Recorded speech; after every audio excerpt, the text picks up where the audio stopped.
Hello friends, welcome to my YouTube channel Sweet Moment.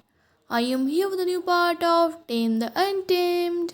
तो friends, last part में मैंने आपको बताया था कि जब विंग की नींद खुलती है और उसे रियलाइज़ होता है कि वो भी अंडरवर्ल्ड में वांगजी के रूम में है, तो वो तुरंत रूम के बाहर जाने लगता है। पर तभी कमांडर विंग के सामने अपीयर हो जाता है और वो विंग को वांगजी के बीस्ट की सारी सच्चाई बता देता है। जब विंग को सारी बातें पता चलती हैं तो उसे बहुत बुरा लगता है कि उसने सच जाने बिना ही अपने हस्बैंड पे इतना शाउट कर दिया और उसे खुद से दूर जाने को कहा। विंग तुरंत रूम के बाहर चला जाता है और वो वांगजी को ढूंढने लगता है।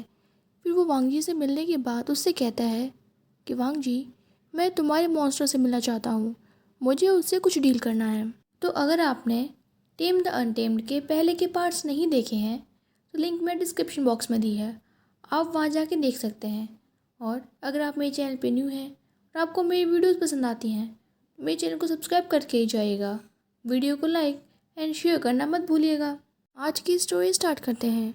विंग ने वांगजी की बॉडी को बेड पे पिन कर दिया था और वो उसके टॉप पे था। फिर विंग वांगजी को किस करने लगता है। वांगजी विंग को टच करना चाहता था पर विंग उसका हाथ रोक देता है। कुछ टाइम बाद वांगजी को रियलाइज़ होता है कि विंग ने उसके दोनों हाथ और पैर को टाई कर दिया है। वो विंग से पूछता है कि तुम क्या कर रहे हो, तुमने मुझे बांधा क्यों है। विंग कहता है, मैं तुम्हारी टेक केयर करना चाहता हूँ, तुम रिलैक्स हो जाओ और सिर्फ एंजॉय करो। विंग अपने अंदर की फॉक्स की बात मान रहा था और वो फॉक्स के अकॉर्डिंग उस बीस्ट को अपने ट्रैप में फंसाने की कोशिश कर रहा था। तो फ्रेंड्स, इसके बाद विंग वांगजी के बीस्ट को अपने प्लान में ट्रैप कर लेता है। तो वो कैसे किया है यार, प्लीज़ आप लोग वेट पे रीड कर लीजिएगा। मतलब वांगजी को बेड से बांध देता है, टाई कर देता है उसे, और फिर वो बेड से नीचे उतर जाता है और अपने रोप्स पहन लेता है।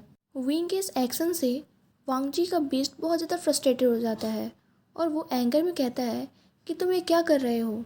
विंग उस बीस्ट के सामने एक चेयर पर बैठ जाता है और स्माइल करते हुए कहता है कि मेरा मूड अब चेंज हो चुका है, तुम इस रूम में बेड पर लेट के आराम करो, अब मैं यहाँ से बाहर जा रहा हूँ। विंग बहुत हैप्पी था और वो उस बीस्ट की बातों को इग्नोर करके रूम के बाहर चला जाता है। उसके फेस पे एक सेटिस्फेक्शन लुक था। इधर प्रिजन में चैन झान क्रिएचर से दूर जाने की कोशिश कर रहा था पर वो क्रिएचर बार बार उसे फ्लोर पे अपने पास ड्रैग कर ले रहा था। चैन झान उससे कहता है कि प्लीज़ मुझे जाने दो, अब मैं और नहीं चाहता, प्लीज़ मुझे यहाँ से जाने दो।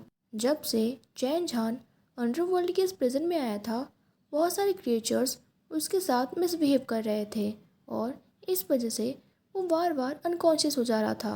पर चैन झान जब भी अपने सेंसेस में वापस आता तो ये क्रिएचर उसके आसपास ही होते थे और वो फिर उसके साथ मिसबिहेव करने लगते थे। चैन झान की पूरी बॉडी पे स्क्रैचेस हो गए थे और बहुत सारे कट्स लगे हुए थे। उसकी पूरी बॉडी ब्लीडिंग कर रही थी पर वहाँ पर किसी को भी इससे कोई फ़र्क नहीं पड़ रहा था।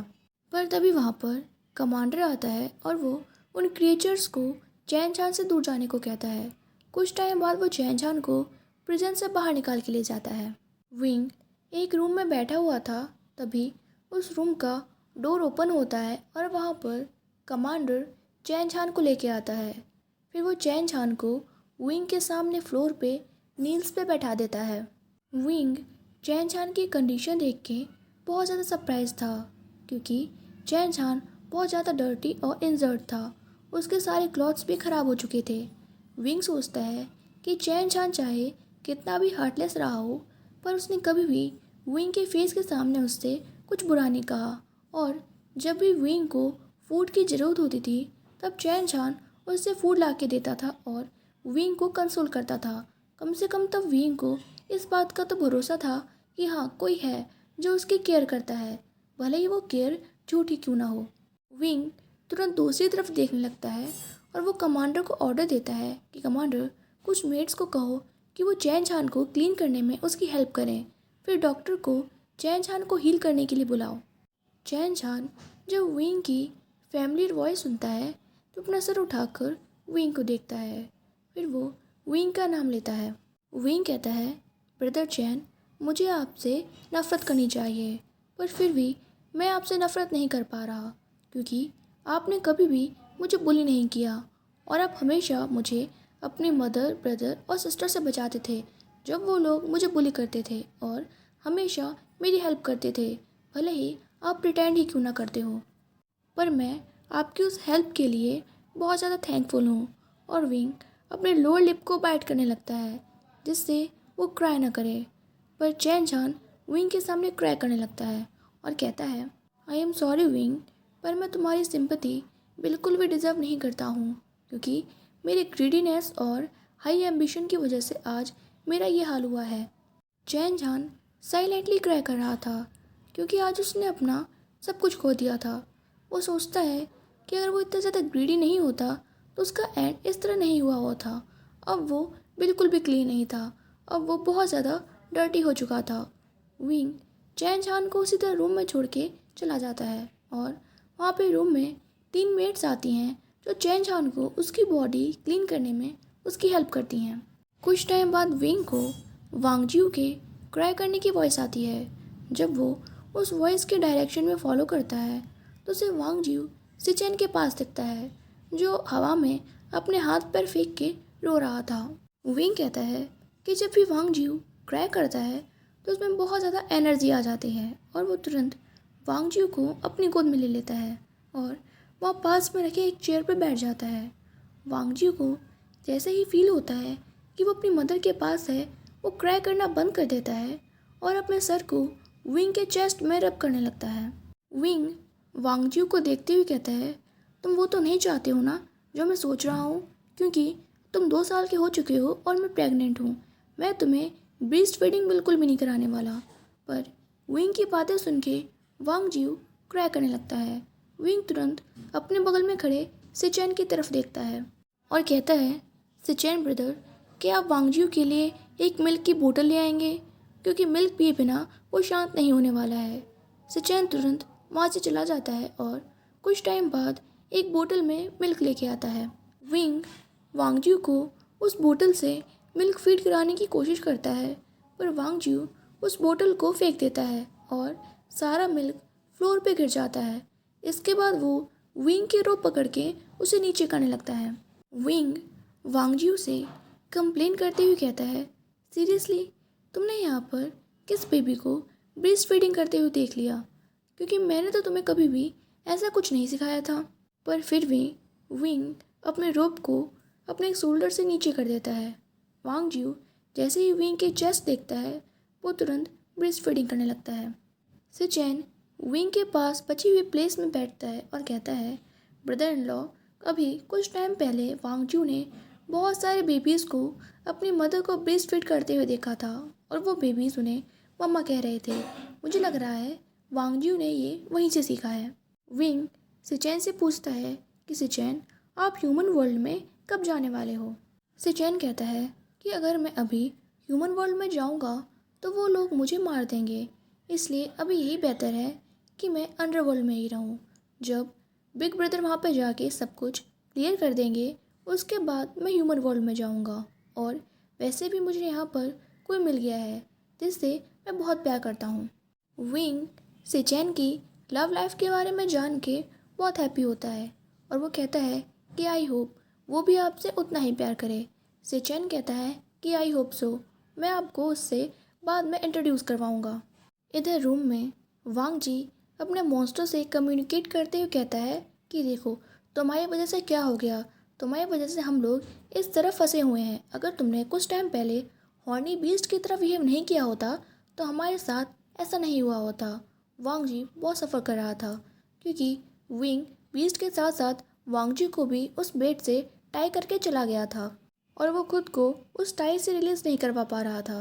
पर तभी बीस्ट शाउट करते हुए कहता है कि मेरी नहीं, ये उसकी फॉल्ट है, वो हम दोनों को इस तरह यहाँ छोड़ के चला गया। वांगजी का मॉन्स्टर विंग के बिहेवियर से बहुत ज़्यादा एंग्री था और वो सोचता है कि तुम देखो, मैं तुम्हें बाद में बताऊंगा कि मैं तुम्हारे साथ क्या कर सकता हूँ। इधर विंग सिचेन से बातें कर रहा था। कुछ टाइम बाद सिचेन विंग से कहता है, विंग ब्रदर अब मैं जा रहा हूँ, और वो विंग को छोड़ के वहाँ से चला जाता है। इधर वांगजियो भी विंग की गोदी में सो चुका था। विंग सोचता है कि अब मुझे जाकर अपने हस्बैंड को देख लेना चाहिए। पहले उस मॉन्स्टर ने मेरे साथ एरोगेंट बिहेव किया था, अब मैं उसे दिखाऊंगा कि मैं कितना ज़्यादा एरोगेंट हो सकता हूँ। फिर वो वांगजी को कैरी करते हुए अपने रूम में चला जाता है और उसे बेड पे लिटा देता है। वांगजी का मॉन्स्टर जैसे ही विंग को रूम में एंटर होते हुए देखता है, वो तुरंत अपनी आंखों का कलर चेंज कर लेता है और वो पीच ब्लैक कलर से नॉर्मल हो जाती हैं। वांगजी जब ये नोटिस करता है तो वो अपने मॉन्स्टर से कम्युनिकेट करते हुए पूछता है कि तुम्हें क्या करने की कोशिश कर रहे हो, क्या तुम विंग के सामने वांगजी बनने वाले हो।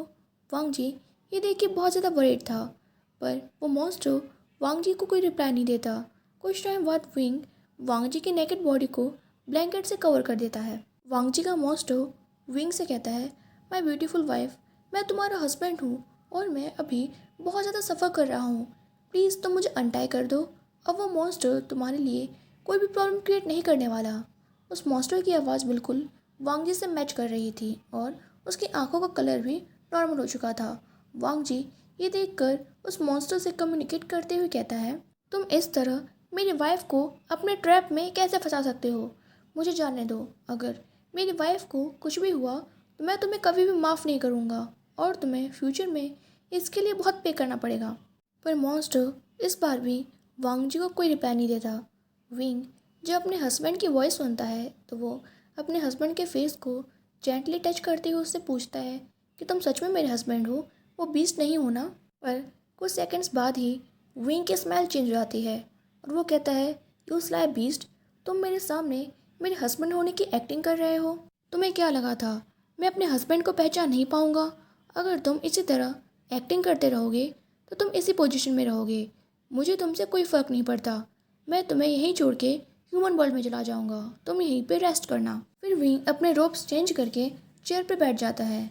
वो बीस्ट गुस्से में कहता है कि तुम सच में बहुत ज़्यादा स्मार्ट हो, पर तुम्हें क्या लगता है मेरे ऑर्डर के बिना तुम्हें यहाँ से कौन जाने देगा। विंग स्माइल करता है और एक गोल्डन कलर के रॉयल बैज को दिखाते हुए उस मॉन्स्टर से कहता है, कमांडर को पता है किंग अभी बहुत ज़्यादा बिजी हैं और वो नहीं चाहते कि कोई भी उन्हें डिस्टर्ब करे, तो अभी यहाँ पर मैं चार्ज में हूँ। देखो, ये मेरे पास रॉयल बैच है जिसे सब फॉलो करते हैं और अब सब यहाँ पर अपनी क्वीन के ऑर्डर को फॉलो करेंगे। Good bye. और ये कह के वो चेयर से उठ के रूम से जाने लगता है।